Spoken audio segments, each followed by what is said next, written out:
Everyone, કેમ છો? અત્યારે બપોરના વાગ્યા છે 2 અને હું મસ્ત ઘરનું બધું કામ પતાવીને હેર વોશ કરીને ઉપર આવી ગઈ છું, કેમ કે અમારે જવાનું છે બહાર મૂવી જોવા માટે. એટલા માટે હવે હું રેડી થઈશ. અને અહીંયા જો ખાઈને પછી વિશાલ અને ખિયાસ કેવા મસ્ત સૂઈ ગયા છે. હવે જો બહાર મૂવી જોવા જવાનું છે એટલે મસ્ત મારા હેર જે વોશ કર્યા તે થોડા સુકાઈ દઉં અને મસ્ત રેડી થઈ જાઉં. ત્યાં સુધી પાછું મૂવી જવાનો ટાઈમ થઈ જશે. જો અહીંયા આ કપડાં હું પહેરવાની છે. આ કુર્તી મેં જાતે સ્ટિચ કરી છે. જો કેવી લાગે છે એ પણ મને કમેન્ટમાં કહેજો. આજે અત્યારે ટ્રેન્ડિંગમાં ચાલે છે ને કુર્તી સ્ક્વેર નેકવાળી, એ ટાઈપની જ મેં બનાવી છે. અને અત્યારે ગરમી બહુ ચાલે છે એટલે બહુ ઓવર મેકઅપ હું નહીં કરું, નોર્મલી જ ખાલી મેકઅપ કરીશ. કેમ કે સનસ્ક્રીનને મોઇશ્ચરાઇઝ એ ટાઈપનું જ કંઈક લગાવીને નોર્મલ ફાઉન્ડેશન જ લગાવીશ. બહુ ઓવર મેકઅપ નહીં કરું, કેમ કે ગરમીમાં પછી બહુ મજા નથી આવતી. મેં અહીંયા ફેસ ટોનર યુઝ કર્યું છે. તમે લોકો ફેસ ટોનર યુઝ કરો છો કે નહીં એ પણ મને કમેન્ટમાં કહેજો. કેમ કે ફેસ ટોનરથી આપણું ફેસનો જે મેકઅપ કરીએ છીએ સારો લોંગ ટાઈમ સુધી ટકે પણ છે અને ફિનિશિંગ પણ સારું લાગે છે મેકઅપનું. એના પછી હું અહીંયા મોઇશ્ચરાઇઝ અને સનસ્ક્રીન લગાવીશ. સનસ્ક્રીન તો અત્યારે ગરમીમાં બહુ જ જરૂરી છે.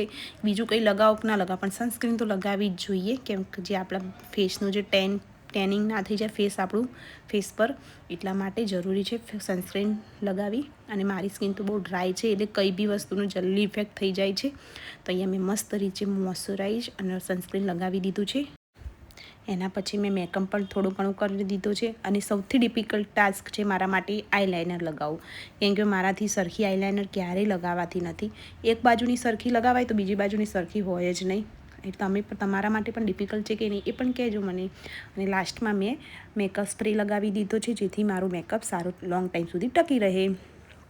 આ પણ યુઝ કરવું જરૂરી છે, જેનાથી આપણું મેકઅપનું લુક પણ સારું લાગે છે. તો અહીંયા મારું મેકઅપ એકદમ કમ્પ્લીટ થઈ ગયો છે. હવે છે ને હું મારા વાળ થોડા ડ્રાય કરીને સરખા ઉડાવી દઈશ, કેમ કે મારા વાળ પાછા છે એકદમ ફ્રીઝી હેર છે. તમે જોઈ શકો છો કેટલા એકદમ ફ્રીઝી દેખાય છે.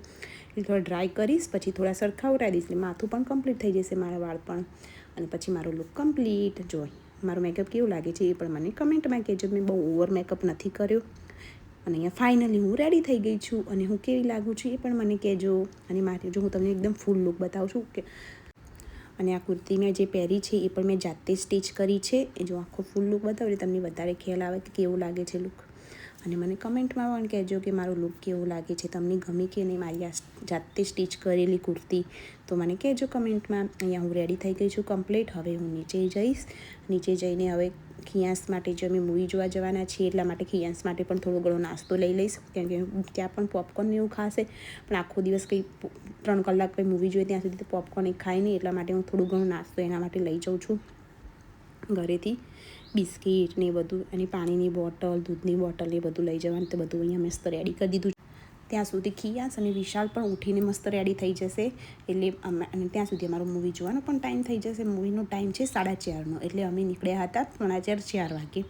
એટલા માટે ફાઇનલી અહીંયા અમે રેડી થઈને નીકળી ગયા. જો ખિયાસ તો હજી ઊંઘમાં જ છે, કેમ કે એને ઊંઘવાનો ટાઈમ છે અત્યારે. પણ અમે વહેલા ઉઠાડી દીધો તે હજી તો એ ઊંઘમાં જ છે. અને બહાર ગરમી બહુ જ હતી એટલે અહીંયા જો મેં મસ્ત ગોગલ્સ પહેરી દીધા છે. મારા હસબન્ડ પણ મસ્ત રેડી થઈ ગયા છે. અને મને ગોગલ્સ સૂટ થાય છે કે નહીં એ પણ મને કહેજો. અને અમારા મહેસાણામાં છે ને આ થિયેટર નવું જ બન્યું છે હજી, એટલે અમે ફર્સ્ટ ટાઈમ જ જઈએ છીએ. તમે લોકો મહેસાણામાં રહો છો તો એમ થિયેટર તમે જોઈ આવ્યા છો કે નહીં એ પણ મને કમેન્ટમાં કહેજો. થિયેટરનું નામ છે મુક્તા, જે નવું જ હજી બન્યું છે. અને અહીંયા અમે ફાઇનલી રેડી થઈને નીકળી ગયા છીએ. અને આજે સિરિયસલી બપોરે બહાર બહુ જ તડકો હતો એટલે રસ્તામાં મેં કંઈ વિડીયો રેકોર્ડિંગ કર્યું નહોતું. અને અહીંયા ફાઇનલી અમે થિયેટરે પહોંચી ગયા હતા. આ થિયેટર છે ને મહેસાણામાં જુડિયો સ્ટોર છે ને એના ઉપર જ બન્યું છે નવું. બધા કે બહુ જ મસ્ત છે. એટલે આજે અમે પણ પહેલી વાર આવ્યા છીએ તો ચલો જોઈએ કેવું છે. અહીંયા વિશાલે પાર્કિંગમાં એક્ટિવા પાર્ક કરી દીધું છે. અને હવે અમે અંદર જઈશું તો ખબર પડે કે કેવું છે કેવું નહીં. અહીંયા પાર્કિંગના જોડે પૈસા આપવાના હતા, કંઈક 10 રૂપિયા જેવું, તો વિશાલે પેમેન્ટ પે કરતો હતો. અને અહીંયા અમે અંદર આવી ગયા. બહારથી તો સિરિયસલી સારું એવું દેખાતું હતું. અને મહેસાણામાં જરૂરી પણ હતી એક નવું થિયેટરની, કેમ કે આવું મોટું એકલું વાઇડ એંગલ જ હતું, બીજું કંઈ એક થિયેટર હતું નહીં. અને અંદર આવ્યા પછી જોયું તો કેટલું મસ્ત છે. જોઈ શકો છો તમે, એકદમ લક્ઝરિયસ ફિલિંગ આવે એવું થિયેટર બનાવ્યું છે. તમે લોકો પણ અહીંયા ના આવ્યા હોય, મહેસાણામાં રહેતા હોય કે આજુબાજુ રહેતા હોય તો જરૂરથી આ થિયેટરમાં આવજો જોવા માટે. સિરિયસલી બહારથી તો બહુ જ સારું એવું દેખાતું હતું. અને અમે લોકો થિયેટરમાં એન્ટર થઈએ ને એટલે એમાં ખિયાસની તો પહેલી રિક્વાયરમેન્ટ હોય પોપકોર્ન. તો અમે જો પહેલાં અહીંયા પોપકોર્ન લેવા માટે જ ગયા. અહીંયા મને પોપકોર્નની પ્રાઇસ થોડી વધારે લાગી, પણ રહેવાનું હોય. દરેક થિયેટરમાં છે ને પ્રાઇસ અલગ અલગ હોય થિયેટર વાઇઝ. બાકી લુક વાઇઝ મીન્સ એકદમ એકદમ લક્ઝરિયસ ફિલિંગ આવતી હતી અહીંયા થિયેટરમાં. સારું એવું બનાવ્યું છે એ લોકોએ. તો અહીંયા અમે પોપકોર્ન લઈને ફાઇનલી અંદર આવી ગયા અને અમે આજે છે ને અક્ષય કુમારનું જે ભૂત બંગલા મૂવી આવ્યું છે ને એ જોવા આવ્યા હતા. અંદર પણ એ લોકોએ જો કેટલું મસ્ત બનાવ્યું છે, એકદમ સ્પેશિયસ સીટો છે. અને આ સીટમાં તમે આરામથી 3 જણ, તમે નાના બેબીને લઈ ગયા હો ને તો આરામથી તમે 3 જણા અહીંયા બેસી શકો છો. અહીંયા ફાઇનલી મૂવી સ્ટાર્ટ થઈ ગયું હતું. અને જો મૂવી સ્ટાર્ટ થાય ને એટલે એમાં જોડે જોડે કિયાસનું પોપકોર્ન ખાવાનું પણ સ્ટાર્ટ થઈ જાય. જો અને તમે જો આગળ પણ અમે લોકો બેઠા છીએ ને 3 જણા એકદમ આરામથી બેઠા છીએ. એના પછી પણ આગળ કેટલી સ્પેસ છે જો દેખાય છે ને. બહુ સિરિયસલી સારું એવું બેસવાની પણ સિટિંગ છે અને તમે આરામથી 3 જણા બેસી શકો છો. અમને તો બહુ જ મજા આવી. તમે પણ જરૂરથી જજો જોવા માટે. અને ફાઇનલી અમે મૂવી પતાવીને બહાર નીકળી ગયા. તો અહીંયા કિયાસે લિફ્ટ જોઈને તો કે મારે લિફ્ટમાં જ જવું છે, પણ લિફ્ટ અહીંયા બંધ હતી. તો વિશાલ કે ના, અહીંયા લિફ્ટ બંધ છે તો આપણે નીચેથી જઈએ. તો પછી સમજી ગયો હોય. બાકી એને કેવું લિફ્ટ પાડે ને એટલે એને લિફ્ટમાં જ જવું હોય છે.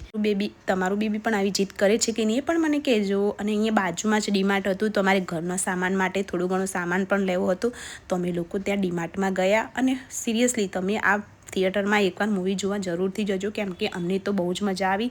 અને સારું પણ છે, સ્ક્રીન પણ સારી એવી મોટી છે એટલે જોવાની પણ બહુ જ મજા આવશે. અને અહીંયા ફાઇનલી અમે ડીમાર્ટ પહોંચી ગયા. ડીમાર્ટમાંથી અમારે થોડું ઘરનું નાનું મોટું સામાન લેવાનું હતું અને મેં એક્ટિવા લઈને આવ્યા હતા એટલે એટલું બધું કંઈ સામાન લીધો નહોતો, કેમ કે એક્ટિવામાં પછી આગળ મૂકવાની તકલીફ પડી જાય છે લઈ જવાની ઘરે, એટલા માટે. તો વિશાલ અહીંયા એક્ટિવા મૂકવા ગયો હતો. અને અહીંયા હું અંદર ત્યાં જે મારી બેગ હતી મોટી કિયન્સની, તો એ બેગ અહીંયા મેં સાઈડમાં મુકાવી દીધી. અને જે સામાન લેવો હતો એ નાની બેગમાં જોડે પેક કરાવી દીધો અહીંયાથી બહાર. અહીંયા પણ વેઇટિંગ હતું તો હું થોડી વાર ઊભી રહી. પછી જો અહીંયા મારું સામાન પેક, મેં મોટી બેગ ત્યાં મુકાવી દીધી. બાકી જે મારે જોઈતું હતું મેં આ બેગમાં પેક કરાવીને અંદર આવી ગઈ. અને એમાં ખિયાસને તો જો હંમેશાની જેમ ટ્રોલી લઈને વિશાલે આમાં બેસાડી દીધો છે મસ્ત, કેમ કે અમને હેરાન ના કરે એટલા માટે. પછી બધો સામાન લેવાઈ ગયો ને એના પછી અહીંયા હું સ્લેટ જોતી હતી ને તો જો એને મારા હાથમાંથી લઈને ટ્રોલીમાં મૂકી દીધી, કેમ કે મમ્મા મારે આ લેવી જ છે.